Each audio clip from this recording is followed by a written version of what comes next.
तो भगवान की जय, प्यारे कृष्ण कन्हैया लाल की जय।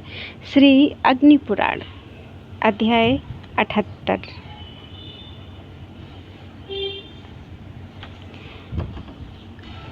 पवित्राधिवासन विधान। भगवान महेश्वर ने कहा कि हे स्कंद, अधुना मैं पवित्रारोहण का वर्णन करने जा रहा हूँ, जो क्रिया, योग तथा पूजा आदि में न्यूनता की पूर्ति करने वाला है। जो पवित्रारोहण कर्म नित्य किया जाता है उसको नित्य कर्म कहा गया है, और दूसरा जो विशेष निमित्त को लेकर किया जाता है उसको नैमित्तिक कर्म कहते हैं। आषाढ़ मास की आदि चतुर्दशी को तथा श्रावण और भाद्रपद मासों की शुक्ल कृष्ण उभय पक्षीय चतुर्दशी एवं अष्टमी तिथियों में पवित्रारोहण या पवित्रारोपण कर्म करना चाहिए। संयोग से आज चतुर्दशी ही है और आषाढ़ मास की ही है। आज आषाढ़ मास की कृष्ण पक्ष की आज चतुर्दशी है, तो पवित्रारोपण कर्म करना चाहिए, अथवा आषाढ़ मास की पूर्णिमा से लेकर कार्तिक मास की पूर्णिमा तक प्रतिपदा आदि तिथियों को विभिन्न देवताओं के लिए पवित्रारोहण करना चाहिए। प्रतिपदा को अग्नि के लिए, द्वितीया को ब्रह्मा जी के लिए, तृतीया को पार्वती के लिए, चतुर्थी को गणेश जी के लिए, पंचमी को नागराज अनंत के लिए, षष्ठी को स्कंद के अर्थात तुम्हारे लिए, सप्तमी को सूर्य के लिए, अष्टमी को शूलपाणी अर्थात शिव शंकर जी के लिए अर्थात मेरे लिए, नवमी को दुर्गा के लिए, दशमी को यमराज के लिए, एकादशी को इंद्र के लिए, द्वादशी को भगवान गोविंद के लिए, त्रयोदशी को कामदेव के लिए, चतुर्दशी को मुझ शिव के लिए तथा पूर्णिमा को अमृत भोजी देवताओं के लिए पवित्रारोपण करना चाहिए। सतयुग आदि 3 युगों में क्रमशः सोने, चांदी और तांबे के पवित्रक अर्पित किए जाते हैं, परंतु कलयुग में कपास के सूत, रेशमी सूत अथवा कमल आदि के सूत का पवित्रक अर्पित करने का विधान है।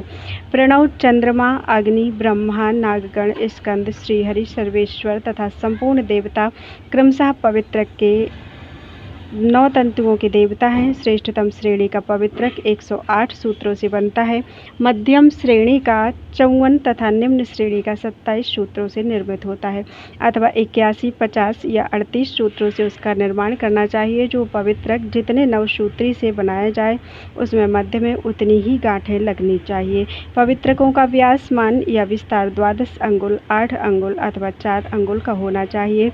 यदि शिवलिंग के लिए पवित्रक बनाना हो तो उस लिंग के बराबर ही बनाना चाहिए। इस तरह 3 तरह के पवित्रक बताए गए। इसी तरह एक चौथे तरह का भी पवित्रक बनता है जो सभी देवताओं के उपयोग में आता है। वह उनकी पिंडी या मूर्ति के बराबर का बनाया जाना चाहिए। इस तरह बने हुए पवित्रक को गंगावतारक कहते हैं। इसको सद्योजात मंत्र के द्वारा भली भांति धोना चाहिए। इसमें वामदेव मंत्र से ग्रंथि लगावें, अघोर मंत्र से इसकी शुद्धि करनी चाहिए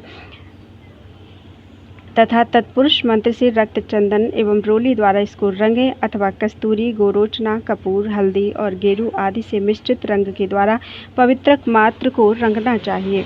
सामान्यतः पवित्रक में 10 गांठें लगानी चाहिए, अथवा तंतुओं की संख्या के अनुसार उसमें गांठें लगावें। एक गांठ से दूसरी गांठ में 1, 2 या 4 अंगुल का अंतर रखें। अंतर उतना ही रखना चाहिए जिससे उसकी शोभा बनी रहे। प्रकृति अर्थात क्रिया, पौरुषी, वीरा, अपराजिता, जया, विजया, अजिता, सदाशिवा, मनोन्मणि तथा सर्वतोमुखी, ये 10 इन ग्रंथियों की अधिष्ठात्री देवियां हैं, अथवा 10 से अधिक भी सुंदर गांठें लगानी चाहिए। पवित्र के चंद्रमंडल, अग्निमंडल तथा सूर्यमंडल से युक्त होने की भावना करके उसको साक्षात भगवान शिव के तुल्य मानकर हृदय में धारण करना चाहिए। मन ही मन उसके दिव्य स्वरूप का चिंतन करना चाहिए। स्वरूप से भावित अपने स्वरूप को, पुस्तक को तथा गुरुगण को एक एक पवित्रक अर्पित करना चाहिए। इसी तरह द्वारपाल, दिक्पाल और कलश आदि पर भी एक एक पवित्रक चढ़ाना चाहिए। शिवलिंग के लिए 1 हाथ से लेकर 9 हाथ तक का पवित्रक होता है। 1 हाथ वाले पवित्रक में 28 गांठें होती हैं, फिर क्रमशः 10 गांठें बढ़ती जाती हैं। इस तरह 9 हाथ वाले पवित्रक में 108 गांठें होती हैं। ये ग्रंथियाँ क्रमशः 1 या 2-2 अंगुल के अंतर पर रहती हैं। इनका मान भी लिंग के विस्तार के अनुरूप ही है।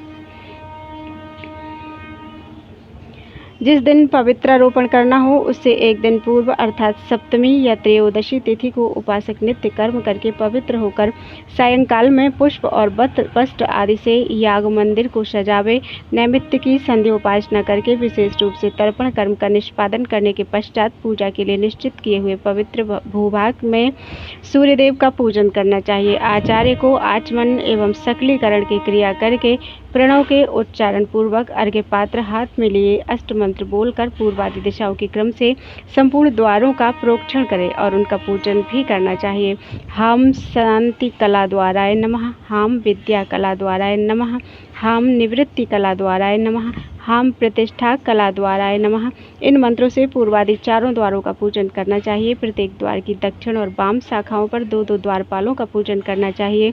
पूर्व में नंदिने नमः, महाकालाय नमः इन मंत्रों से नंदी और महाकाल का, दक्षिण में भृंगिणे नमः, गणाय नमः इन मंत्रों से भृंगी और गण का, पश्चिम में वृषभाय नमः, स्कंदाय नमः इन मंत्रों से नंदिकेश्वर, वृषभ तथा स्कंद का, तथा उत्तर द्वार में देव्यै नमः, चंडाय नमः इन मंत्रों से देवी और चंड नामक द्वारपाल का क्रमशः पूजन करना चाहिए। इस तरह द्वारपाल आदि की नित्य पूजा करके पश्चिम द्वार से होकर याग मंदिर में प्रवेश करना चाहिए।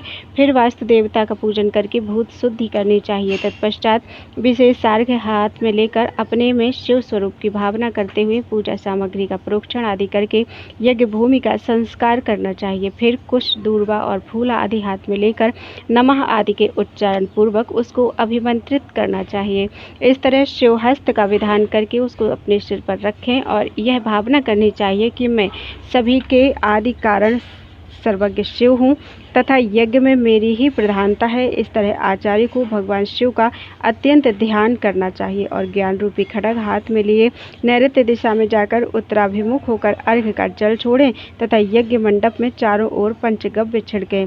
चतुष्पथांत संस्कार और श्रेष्ठतम संस्कार युक्त वीक्षण आदि के द्वारा वहाँ सभी तरफ गौर, सरसप आदि बिखेरने योग्य वस्तुओं को बिखेर कर कुश निर्मित कूर्च के द्वारा उनका उपसंहार करना चाहिए। फिर उनके द्वारा ईशान कोण में वर्धनी एवं कलश की स्थापना के लिए आसन की कल्पना करनी चाहिए। तत्पश्चात नैऋत्य कोण में वास्तु देवता का तथा द्वार पर श्री लक्ष्मी का पूजन करना चाहिए।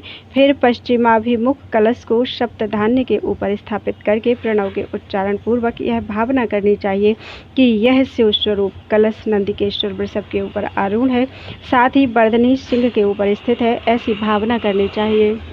तत्पश्चात नैऋत्य कोण में वास्तु देवता का तथा द्वार पर श्री लक्ष्मी का पूजन करना चाहिए। फिर पश्चिमाभिमुख कलश को सप्तधान्य के ऊपर स्थापित करके प्रणव के उच्चारण पूर्वक यह भावना करनी चाहिए कि यह शिव स्वरूप कलश नंदिकेश्वर वृषभ के ऊपर आरूढ़ है, साथ ही वर्धनी सिंह के ऊपर स्थित है, ऐसी भावना करनी चाहिए। कलश पर शांग भगवान शिव की और वर्धनी में अष्ट की पूजा करनी चाहिए। इसके बाद पूर्वादि दिशाओं में इंद्र आदि दिक्पालों का तथा मंडप के मध्य भाग में ब्रह्मा, विष्णु एवं शिव आदि का पूजन करना चाहिए। तत्पश्चात कलश के पृष्ठ भाग का अनुसरण करने वाली वर्धनी को भली भांति हाथ में लेकर मंत्रज्ञ गुरु भगवान शिव की आज्ञा सुनावे। फिर पूर्व से लेकर प्रदक्षिण क्रम से चलते हुए ईशान कोण तक जल की अविच्छिन्न धारा गिरावे और उसे मूल मंत्र का उच्चारण करना चाहिए। शस्त्र रूपिणी वर्धनी को यज्ञ मंडल की रक्षा के लिए उसके चारों तरफ घुमावे। पहले कलश को आरोपित करके उसके वाम भाग में शस्त्र के लिए वर्धनी को स्थापित करना चाहिए। श्रेष्ठतम एवं सुस्थिर आसन वाले कलश पर देवाधिदेव भगवान श्री शिव शंकर का तथा प्रणव पर स्थित हुई वर्धनी में उनके आयुध का पूजन करना चाहिए। उसके बाद उन दोनों का लिंग मुद्रा के द्वारा परस्पर संयोग कराकर भग लिंग संयोग का निष्पादन करना चाहिए। कलश पर ज्ञान रूपी खड्ग अर्पित करके मूल मंत्र का जप करना चाहिए। उस जप के दशांश हवन से वर्धनी में रक्षा घोषित करनी चाहिए। फिर वायव्य कोण में गणेश जी की पूजा करके पंचामृत आदि से भगवान शिव को स्नान कराएं और पूर्ववत पूजन करके कुंड में शिव स्वरूप अग्नि की पूजा करनी चाहिए। इसके बाद विधि पूर्वक चरु तैयार करके उसको संपात होती के विधि से शोधित करना चाहिए। उसके बाद भगवान शिव, अग्नि और आत्मा के भेद से 3 अधिकारियों के लिए चम्मच से उस चरु के 3 भाग करना चाहिए तथा अग्नि कुंड में शिव एवं अग्नि का भाग देकर शेष भाग आत्मा के लिए सुरक्षित रखें। तत्पश्चात तत्पुरुष मंत्र के साथ होम शब्द जोड़कर उसके उच्चारण पूर्वक पूर्व दिशा में इष्ट देव के लिए दंत धावन अर्पित करना चाहिए। अघोर मंत्र के अंत में वषट जोड़कर उसके उच्चारण पूर्वक उत्तर दिशा में आंवला अर्पित करना चाहिए। वामदेव मंत्र के अंत में स्वाहा जोड़कर उसका उच्चारण करते हुए जल निवेदन करना चाहिए। ईशान मंत्र से ईशान कोण में सुगंधित जल समर्पित करना चाहिए।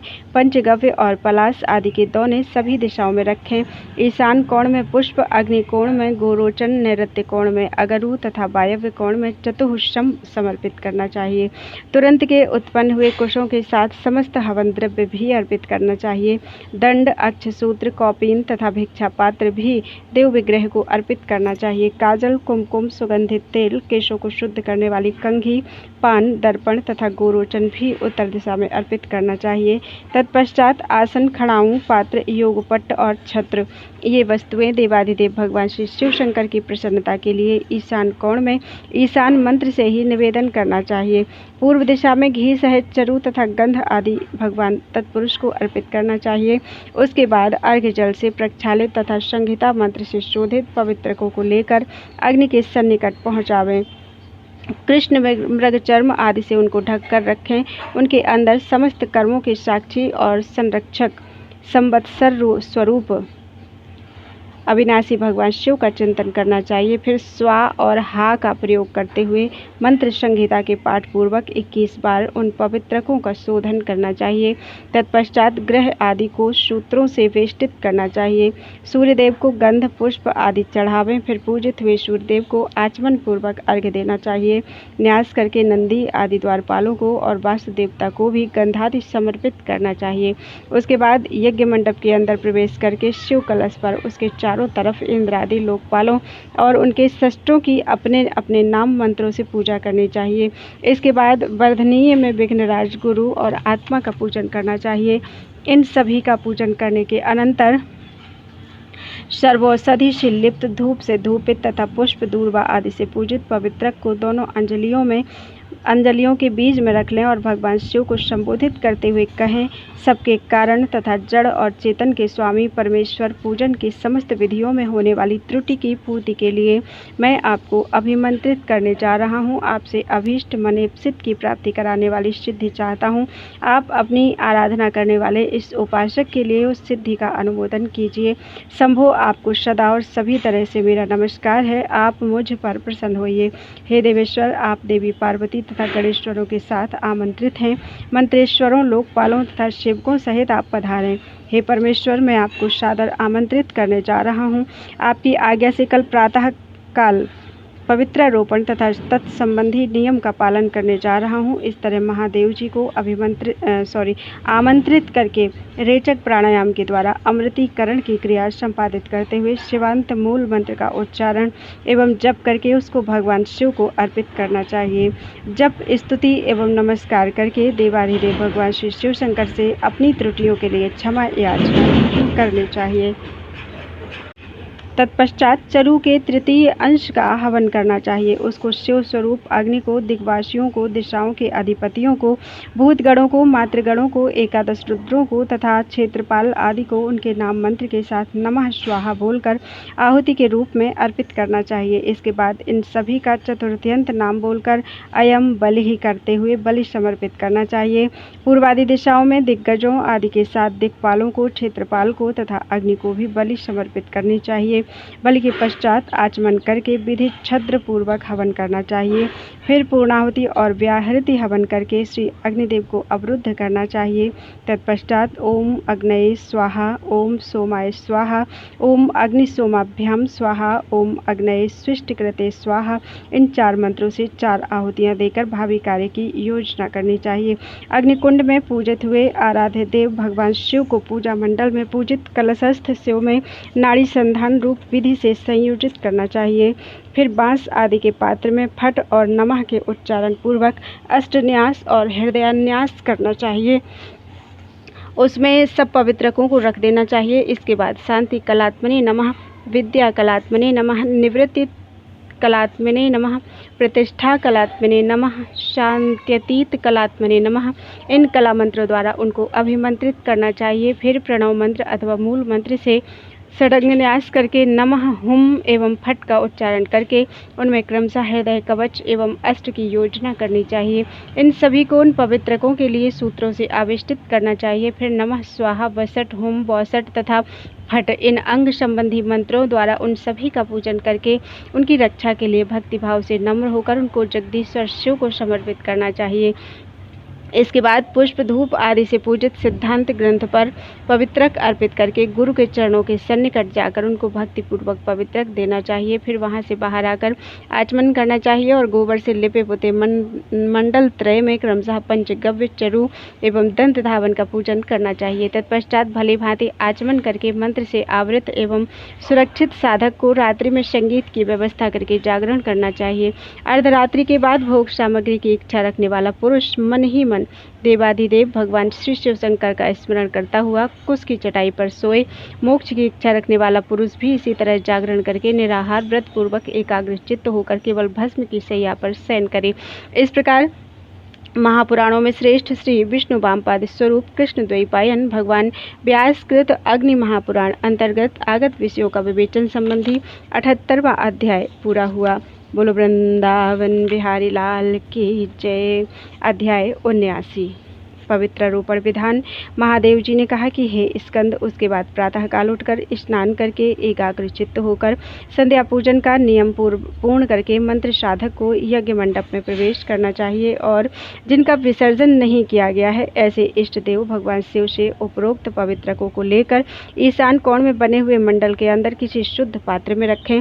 तत्पश्चात देवेश्वर शिव का विसर्जन करके उन पर चढ़ी हुई निर्माल्य सामग्री को हटाकर पूर्ववत शुद्ध भूमि पर 2 बार आहनिक कर्म करना चाहिए। फिर सूर्य, द्वारपाल, दिक्पाल, कलश तथा भगवान ईशान का शिवाग्नि में कलश तथा भगवान ईशान शिव का शिवाग्नि में विशेष विस्तार पूर्वक नैमित्य की पूजा करनी चाहिए।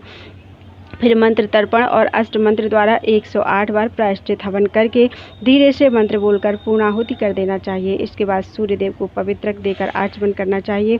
फिर द्वारपाल आदि को, दिक्पालों को, कलश को, वर्धनी आदि पर भी पवित्रक समर्पित करना चाहिए।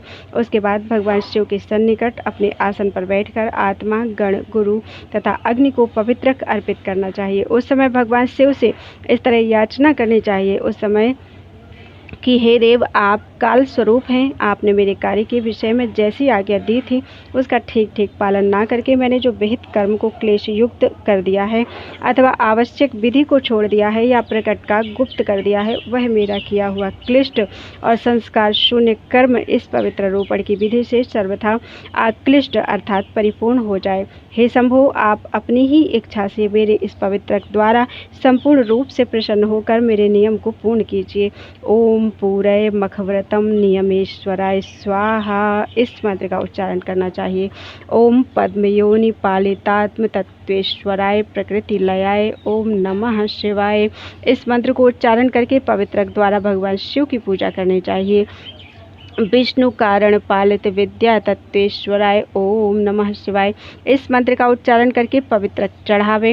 रुद्र कारण पालित शिव तत्वेश्वराय शिवाय ओम नमः शिवाय, इस मंत्र का उच्चारण करके भगवान शिव को पवित्र निवेदन करना चाहिए। श्रेष्ठतम व्रत का पालन करने वाले स्कंद सर्व कारण पालाय शिवाय लगाए ओम नमः शिवाय, सर्व कारण पालाय शिवाय लयाय ओम नमः शिवाय, इस मंत्र का उच्चारण करके भगवान शिव को गंगावतारक नामक सूत्र समर्पित करना चाहिए।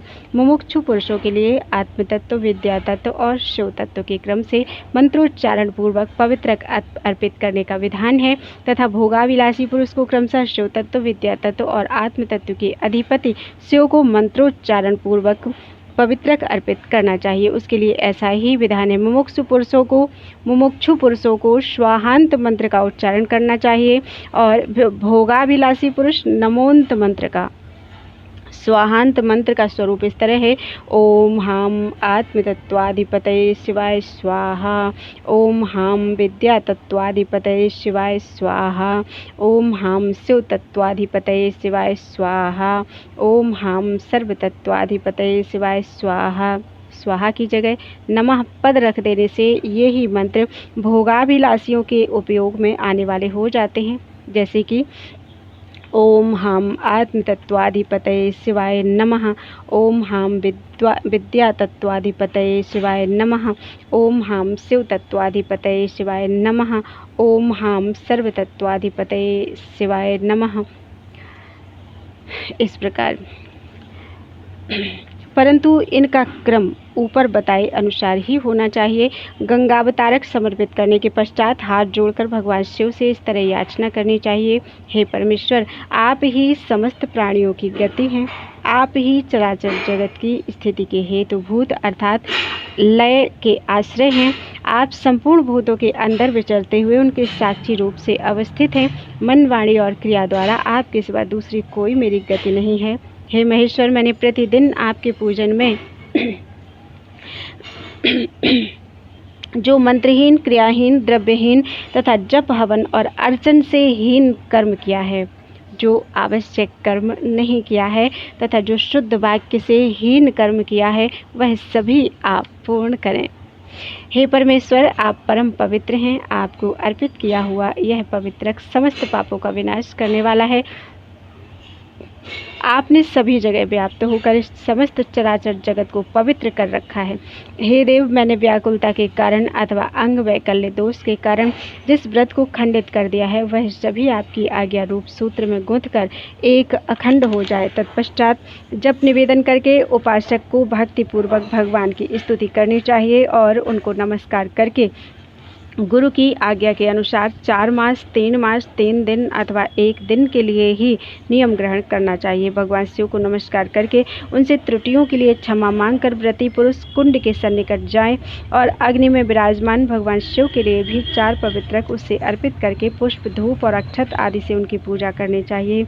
इसके बाद रुद्र आदि को अंतर्बलि एवं पवित्रक निवेदन करना चाहिए। तत्पश्चात पूजा मंडप में प्रवेश करके भगवान शिव का स्तवन करते हुए नमस्कार पूर्वक क्षमा याचना करनी चाहिए।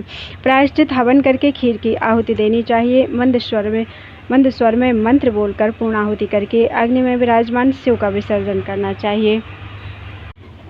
फिर व्याहृति हवन करके निष्ठुरा द्वारा अग्नि को निरुद्ध करना चाहिए और अग्नि आदि को निम्नोक्त मंत्रों से 4 आहुति देनी चाहिए। तत्पश्चात दिक्पालों को पवित्र एवं बाह्य बलि अर्पित करना चाहिए। इसके बाद सिद्धांत ग्रंथ पर उसके बराबर का पवित्रक अर्पित करना चाहिए। उपरोक्त व्याहृति हवन के मंत्र इस तरह हैं: ओम हां भूः स्वाहा, ओम हां भुवः स्वाहा, ओम हां स्वः स्वाहा, ओम हां भूर्भुवः स्वः स्वाहा। इस तरह व्याहृतियों द्वारा हवन करके अग्नि आदि के लिए 4 आहुतियाँ देकर दूसरा कार्य करना चाहिए। उन 4 आहुतियों के मंत्र इस तरह हैं: ओम हम अग्नये स्वाहा, ओम हम सोमाय स्वाहा, ओम हम अग्निशोमाभ्याम स्वाहा, ओम हम अग्नये सृष्टिकृते स्वाहा। फिर गुरु की शिव के समान वस्त्राभूषण आदि विस्तृत सामग्री से पूजा करनी चाहिए, जिससे ऊपर गुरुदेव पूर्ण रूप से संतुष्ट होते हैं। उस साधक का सारा वार्षिक कर्मकांड आदि सफल हो जाता है, ऐसा परमेश्वर का कथन है। इस तरह गुरु का पूजन करके उनको हृदय तक लटकता हुआ पवित्रक धारण कराएं और ब्राह्मण आदि को भोजन कराकर भक्तिपूर्वक उनको वस्त्र आदि देना चाहिए। उस समय यह याचना करनी चाहिए कि देवेश्वर भगवान सदाशिव इस दान से मुझ पर प्रसन्न हों। फिर प्रातःकाल भक्तिपूर्वक स्नान आदि करके देवादिदेव भगवान श्री शिव शंकर के विग्रह से, श्री विग्रह से पवित्रकों को समेट लें और 8 फूलों से उनकी पूजा करके उनका विसर्जन कर देना चाहिए। फिर पहले की ही तरह विस्तार पूर्वक नित्य नैमित्तिक पूजन करके पवित्रक चढ़ाकर नमस्कार करने के पश्चात अग्नि में शिव का पूजन करना चाहिए। तत्पश्चात अष्ट मंत्र से प्रायश्चित हवन करके पूर्णाहुति देनी चाहिए। भोग सामग्री की इच्छा वाले पुरुष को भगवान शिव के लिए अपना सारा कर्म समर्पित करे और कहे कि हे प्रभु, आपकी कृपा से मेरा यह कर्म मनोवांछित फल का साधक हो। मोक्ष की कामना रखने वाला पुरुष को भगवान शिव से इस तरह याचना करनी चाहिए: हे नाथ, यह कर्म मेरे लिए बंधन कारक ना हो। इस तरह याचना करके अग्नि में स्थित शिव को नाड़ी योग के द्वारा अंतरात्मा में स्थित शिव में संयोजित करना चाहिए। फिर अणु समूह का हृदय में न्यास करके श्री अग्निदेव का विसर्जन कर दें और आचमन करके पूजा मंडप के अंदर प्रविष्ट हों। कलश के जल को सभी तरफ छिड़कते हुए भगवान शिव से संयुक्त करके कहें, हे प्रभु मेरी त्रुटियों को क्षमा करो।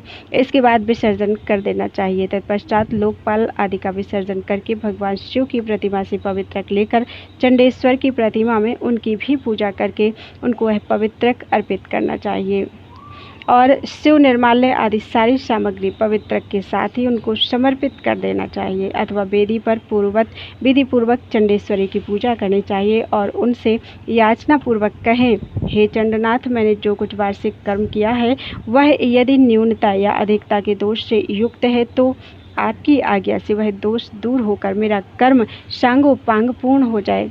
इस तरह याचना करके देवेश्वर चंड को नमस्कार करना चाहिए और स्तुति के पश्चात उनका विसर्जन कर देना चाहिए। निर्माल्य का त्याग करके शुद्ध होकर भगवान शिव को नहलाकर उनका पूजन करना चाहिए।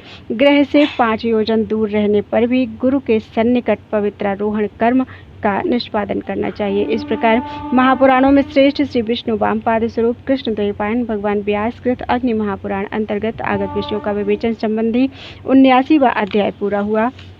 बोलो वृंदावन बिहारी लाल की जय।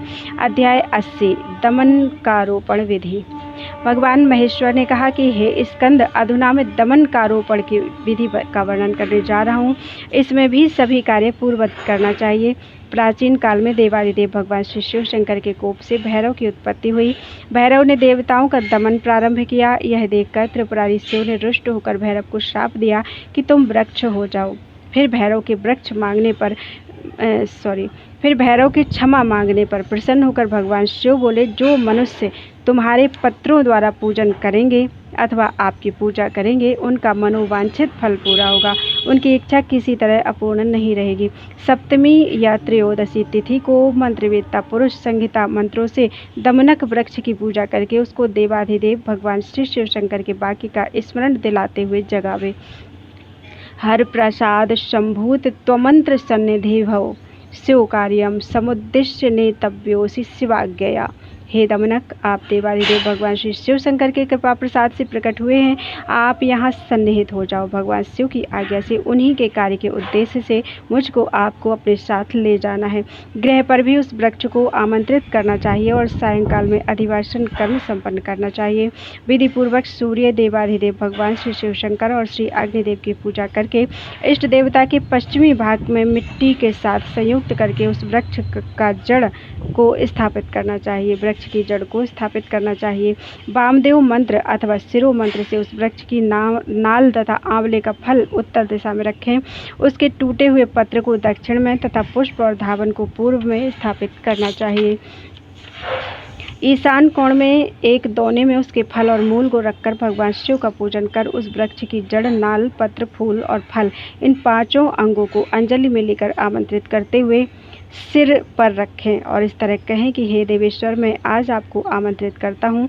कल प्रातःकाल मुझको तपस्या का लाभ लेना है, की हुई उपासना को सफल बनाना है। वह सभी कार्य आपकी आज्ञा से पूर्ण हो।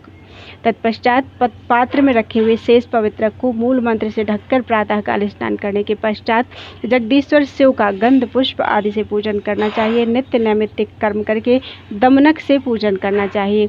शेष दमन का को अंजलि में लेकर ओम हम आत्म तत्वाधिपतये शिवाय स्वाहा, ओम हम विद्या तत्वाधिपतये शिवाय स्वाहा, ओम हम शिव तत्वाधिपतये शिवाय स्वाहा, ओम हम सर्व तत्वाधिपतये शिवाय स्वाहा इन 4 मंत्रों द्वारा दमनक चढ़ाकर शिव का पूजन करना चाहिए। उसके बाद दमनक की चौथी अंजलि लेकर ओम होम महेश्वराय मखम पूरय पूरय शूलपाणये नमः इस मंत्र के उच्चारण पूर्वक भगवान शिव को अर्पित करना चाहिए। इस तरह शिव और अग्नि की पूजा करके गुरु की विशेष रूप से अर्चना करते हुए याचना करनी चाहिए कि हे भगवान, मैंने दमनक द्वारा पूजन कर्म में जो न्यूनता या अधिकता कर दी हो वह सभी आपकी कृपा से परिपूर्ण हो जाए। इस विधि से दमनकारोपण कर्म का निष्पादन करके मनुष्य चैत्र मास जनित संपूर्ण फल को पा जाता है और अंत में स्वर्गलोक को जाता है। इस प्रकार महापुराणों में श्रेष्ठ श्री विष्णु वामपाद स्वरूप कृष्ण द्वैपायन भगवान व्यास कृत अग्नि महापुराण अंतर्गत आगत विषयों का विवेचन संबंधी 80वां अध्याय पूरा हुआ। बोलो वृंदावन बिहारी लाल की जय।